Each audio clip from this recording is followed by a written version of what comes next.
మాది గుండాల మండలం, యాదాద్రి భువనగిరి జిల్లా. మాకు ఇక్కడ వెల్మజాల గ్రామంలో మాకు బీర్ల ఐలయ్య ప్రభుత్వ వీపు గారు మాకు అనేక సంక్షేమ పథకాలు ఇచ్చారు. మాకు అందులో గృహజ్యోతి కింద మాకు 2 కోట్ల నిధులు ఇచ్చారు. ఈ రోజు వరకు మాకు జీరో బిల్లు మీద, మా ఊరు మొత్తం జీరో బిల్లు మీదనే ఉంది. అలాగే మాకు ఇక్కడ ఉన్నటువంటి ప్రజలకు ఇందిరమ్మ ఇండ్లు మాకు దాదాపుగా ఒక 28 ఇండ్లు ఇచ్చారు. 28 ఇండ్లకు 28 ఇండ్లు పూర్తి కావచ్చినాయి.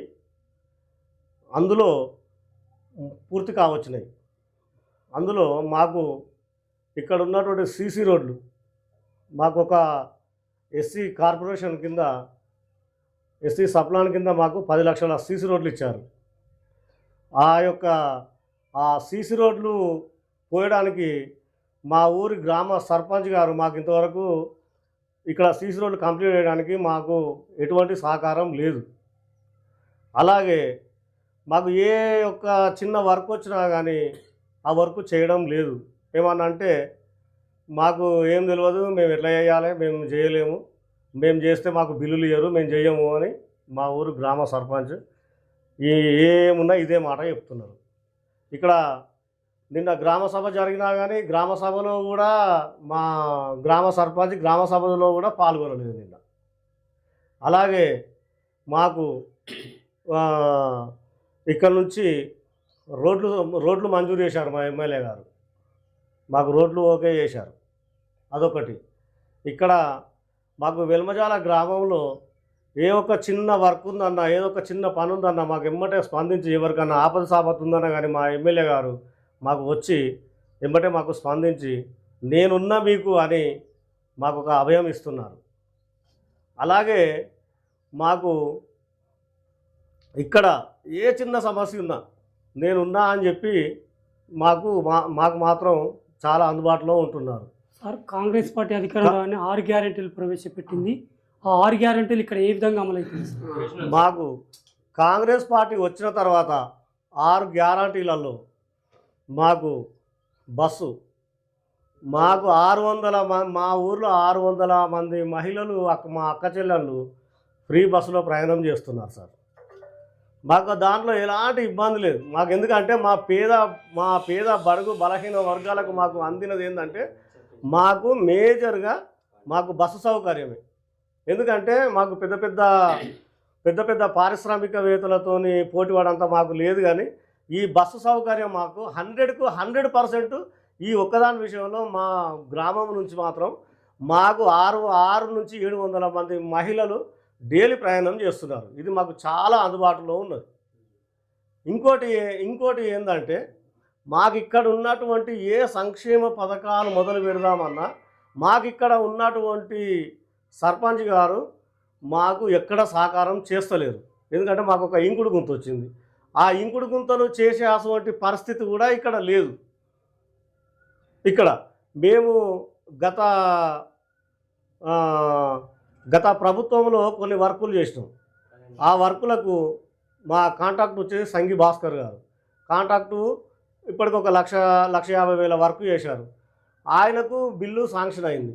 ఆ శాంక్షన్ అయినటువంటి బిల్లుకు కూడా ఇప్పుడు సర్పంచ్ గారు బిల్లు నేను ఇయ్యను, మీరు ఏం చేసుకుంటారో చేసుకోపోరని మాకు సర్పంచ్తో కాదు ఇక్కడ ఇబ్బంది, మాకు సర్పంచ్ గారి భర్తతో ఇబ్బంది ఉన్నది. మాకు వాళ్ళు ఏం చేస్తున్నారంటే నేను చేయను, బిల్లు చేయనిస్తలేడు, వర్క్ చేస్తలేడు. ఏమన్నా అంటే మీరు అధికార పార్టీ ఉన్నది, మీరు నన్ను ఇబ్బంది పెడుతున్నారని మాత్రం బదనాం చేస్తున్నాడు అంతే. సార్, ఇప్పుడు ఇక్కడ సర్పంచ్ గారికి ఏమి తెలియదు, అధికార పార్టీ కాదు, మీరు సర్పంచ్ ఎందుకు గెలవలేకపోయారు సార్? ఎమ్మెల్యే గారు కూడా మీకు ఉన్నారు కదా, మీ ఎమ్మెల్యే సహకారం ఇది. మేము ఇక్కడ సర్పంచ్కి గెలవలేదు ఎందుకు అని అంటే మాకు కొన్ని లొసుకుల వల్ల, కొన్ని ఇబ్బందుల వల్ల ఏంటంటే ఇక కొన్ని అనివార్య కారణాల వల్ల కొన్ని జరిగిపోయినాయి. కాకపోతే ఏంటంటే మేము ఇప్పుడు ఆ విషయాల వరకు వస్తే మాకు కొంచెం ఇబ్బందుల వల్ల మేమే ఇబ్బంది చేసుకున్నాము. మాకు ఎవరేమో మోసం చేయలేదు. సార్ గత 9 ఏళ్ళు బీఆర్ఎస్ సాయంలో మీ గ్రామం ఎలాంటి అభివృద్ధి చెందింది? ఇప్పుడు 2.5 ఏళ్ళలో సీఎం రేవంత్ రెడ్డి గారు ఎలాంటి సహకారం అందిస్తారు సార్ మీ గ్రామానికి? మాకు ఈ గత 9-10 సంవత్సరాలలో మా ఊరికి ఒక ఇంద్రమ్మ ఇల్లు రాలేదు, ఒక డబుల్ బెడ్రూమ్ ఇల్లు రాలేదు, మాకు ఒక సీసీ రోడ్ రాలేదు, మాకు ఒక మెటల్ రోడ్ రాలేదు, ఏది రాలేదు. ఇప్పుడు మాకు రేవంత్ రెడ్డి వచ్చిన కాడ నుంచి బీర్లాయిలయ్య సమక్షంలో బీర్లాయిలయ్య సమకూర్చినటువంటి మాకు పనులలో మాకు చాలా నిధులు వచ్చినాయి. వచ్చినటువంటి వర్క్లో కూడా మా గ్రామ సర్పంచ్ గారు మాకు ఏం చేస్తున్నారంటే, అప్పుడు సర్పంచులు లేని టైంలో కార్యదర్శి టైంలో మేము వర్క్ చేసినప్పుడు మాకు జరిగింది ఏంటంటే, నా హయాంలో జరగలేదు, నేను ఇప్పుడు ఆ బిల్లులు నేను పే చేయలేను, నేను చెయ్యను, మీరు చేసిన బిల్లులు నేను చేయలేనని మాకు చాలా ఇబ్బంది పెడుతున్నాడు. చేసినటువంటి వర్కర్స్ ఇప్పుడు వర్క్ చేయమనంటే, అయ్యా మీ గతంలో మీ ఊర్లో వర్క్ చేసినాము, ఇప్పుడు ఆ వర్క్ చేస్తా కూడా మీ ఊర్లో మాకు డబ్బులు రావు, మేము చేయలేమని చెప్పి మమ్మల్ని చాలా ఇబ్బంది పెడుతున్నాం. కాంట్రాక్ట్స్ కూడా ఎవరు కూడా ముందుకు వచ్చి వర్క్ చేసే పరిస్థితి మా ఊర్లో లేదు ఇప్పుడు.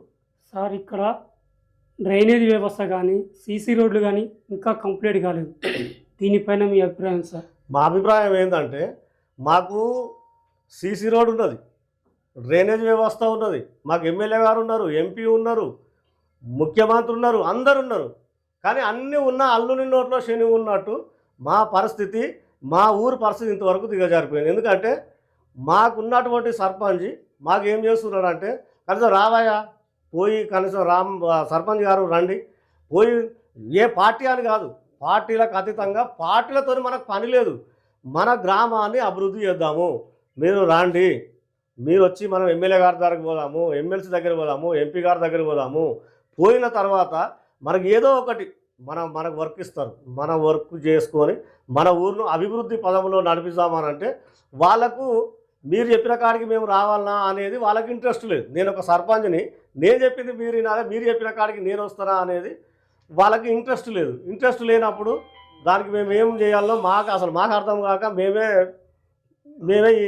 ఆయన ఎంత ఇది చేసినా కానీ ఈ రకంగా మాకు ఇబ్బంది జరుగుతుంది ఇక్కడ. సార్ ఇక్కడ రైతులు ధాన్యం కొనుగోలు కాదని చెప్పి చాలా ఇబ్బందులు పడుతున్నారని చెప్పేసి రైతులు అంటున్నారు సార్, దీనిపైన మీరేం చెప్తారు? వాస్తవం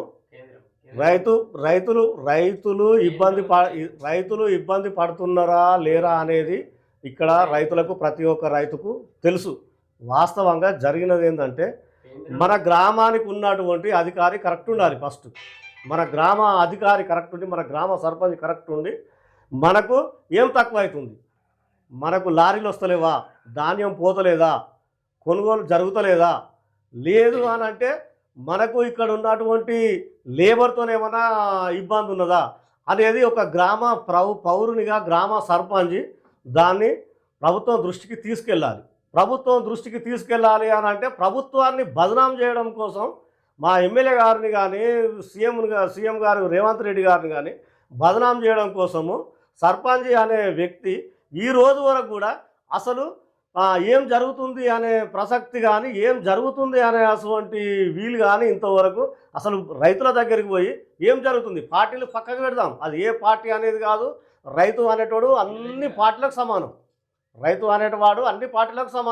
రైతుకు అన్యాయం జరుగుతుందా న్యాయం జరుగుతుందా అన్నప్పుడు గ్రామ పౌరుడు వచ్చి, గ్రామ సర్పంచ్ వచ్చి ఏం జరుగుతుంది ఇక్కడ అని తెలుసుకోవాలి. కానీ అలాంటిది మా దగ్గర జరగడం లేదు, ఈ రోజు వరకు కూడా మాకు జరగడం లేదు. ప్రభుత్వ సంక్షేమ పథకాలు అర్హులకు అందుతున్నాయా మీ వెల్మజాల గ్రామంలో? మా వెల్మజాల గ్రామంలో సార్ మాకు ఇంద్రమ్మ ఇండ్లు వచ్చినాయి. ఇంద్రమ్మ ఇండ్లు 100కు 100%, ఎన్ని ఇండ్లు వచ్చినా అన్ని ఇండ్లు కంప్లీట్ చేసినాం. మాకు గృహజ్యోతి కింద కరెంటు ఫ్రీ వస్తుంది, 100కు 100% అందుతుంది. మాకున్నటువంటి ఈ రోజు వరకు మాకు ప్రభుత్వం విషయంలో మాకు ఎలాంటి ఇబ్బంది లేదు. మాకు ఇప్పుడు గృహజ్యోతి వచ్చింది, అట్లనే దీపం పథకం, అది మన గ్యాస్ కూడా 500 రూపీస్ పడుతుంది. రుణమాఫీ 2 లక్షల రుణమాఫీ జరిగింది. మా గ్రామానికి అయితే రైతు బంధు పడింది. అలాగే మాకు రైతు బీమా కూడా, ఎవరైనా రైతులు చనిపోతే రైతు బీమా కూడా అందుతుంది మాకు. ఉం? బీర్లా ఐలయ్య గారి సహకారం ఈ గ్రామానికి ఏ విధంగా ఉన్నది? మీ గ్రామాన్ని అభివృద్ధి విషయంలో ఎమ్మెల్యే గారు ఎట్లా సహకరిస్తారు? మాకు ఈ రోజు వరకు బీర్లా ఐలయ్య గారు ప్రభుత్వ వీపు గారు ఏ ఒక్క చిన్న కుటుంబంలో ఏ సమస్య ఉన్నా అన్నా మాకు ఆపత ఉంది అన్నా మాకు ఆపత ఉందంటే నేనున్నా అని విత్ ఒక వన్ డే కూడా టైం తీసుకోడు, టైం తీసుకోకుండా మా ఇంటి దగ్గరకు వచ్చి నేనున్నా మీకు కానీ అండదండగా ఉండి మాకు ఈ రోజు వరకు ఏదైనా సమస్య ఉంది అనుకో వాళ్ళకి ఏం సాయం చేయాలి, వాళ్ళకి ఏమి ఇవ్వాలి, ఆ సహాయ సహకారాలు మాత్రం మాకు 100కు 100% అందుతున్నాయి. మా బీర్లా ఐలయ్య గారు ప్రభుత్వ వీపు గారు మా ఎమ్మెల్యే కావడం మా అదృష్టం, మా ఆలేరు నియోజకవర్గం అదృష్టం. ఇక్కడ మీ వెల్మజాల గ్రామంలో ప్రజావాయి తీసుకున్న క్రమంలో బీర్లా ఐలయ్య గారిని మంత్రి పదవి ఇస్తే బాగుండు, ఇంకా అభివృద్ధి జరిగేది ఆలేరు అంటున్నారు. అది ఎంతవరకు వాస్తవం? 100కు 100% మేము ఆశిస్తున్నాము, అనుకుంటున్నాము. ఖచ్చితంగా 100కు 100% మా బీర్లే చూడాలని కోరుకుంటున్నాము. 100కు 100% అవుతాడు. మంత్రి పదవికి అర్హుడే అంటారా?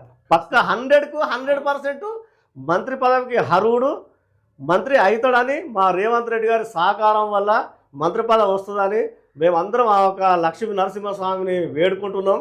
ఆ యొక్క లక్ష్మీ నరసింహస్వామి మాకు మంత్రిని చేస్తాడని మేము చాలా వేళలా ప్రతిరోజు పూజలు చేస్తున్నాం. మేము బీర్లా ఐలయ్య ఫౌండేషన్ ద్వారా ఎలాంటి కార్యక్రమాలు చేపడుతున్నాం? ఇక బీర్లా ఐలయ్య ఫౌండేషన్కి వస్తే ఇక మేము ఇక అది మా ఆనందానికి హద్దులే ఉండవు. ఇక మాకు ఏ అన్నతమ్ములు కానీ అక్క చెల్లెలు కానీ ఎవరైనా సరే ఆపత ఉంది అంటే అంబులెన్స్, ఏదైనా చిన్న చిన్న రోగాలు వచ్చినాయి అంటే అంబులెన్స్, బస్సు సౌకర్యం లేదు, కారు సౌకర్యం లేదు, బైక్ సౌకర్యం లేదు అనవలసిన అవసరం మాకు లేదు. మేము మాకేమైనా ఆపత ఉందనుకో ఫోన్ చేసిన 10 నిమిషాలలో మాకు అంబులెన్స్ వస్తుంది. అది ఏ ఊరన్నా కానీ, అది ఎక్కడన్నా కానీ, అది అంబులెన్స్ ఎక్కడ ఉంటుందో మాకు తెలియదు, కానీ మాకు మాత్రం 15-20 నిమిషాలలో మాకు అంబులెన్స్ వస్తుంది. సార్ మీ గ్రామంలో కుక్కల బెడద కోతుల బెడద ఉందని చెప్పేసి ప్రజలు అంటున్నారు సార్, వీటిపైన మాకు కోతల బెడద ఉన్నది వాస్తవమే, అని కుక్కల బెడద అయితే ఏం లేదు, కోతల బెడద ఉన్నది వాస్తవమే. కాకపోతే మాకు మా గ్రామ సర్పంచ్ గారు దాని విషయంలో మాకు ఇచ్చిన హామీ ఏంటంటే మేము సర్పంచ్ అయితే మాత్రము ఒక్క కోతులు లేకుండా ఊర్లో చేస్తా అని ఒక హామీ ఇచ్చిండు మాకు. దాని విషయంలో ఏదో కొద్ది రోజులు చింపాంజీ డ్రెస్సులు తెచ్చి ఒక 2-3 రోజులు ఊర్లో తిరిగి ఇక దాన్ని అంతట్లో వదిలిపెట్టేసారు. ఫైనల్గా మీ వెల్మజాల గ్రామ ప్రజలకు కావచ్చు, మీరు ఒక గ్రామ శాఖ అధ్యక్షుడిగా మీ ప్రజలకు ఏ విధంగా సేవలు అందించబోతున్నారు? మేము ఇదివరకు ఒక 26-28 ఇళ్ళు మాకు ఇందిరమ్మ పథకం కింద వచ్చినాయి.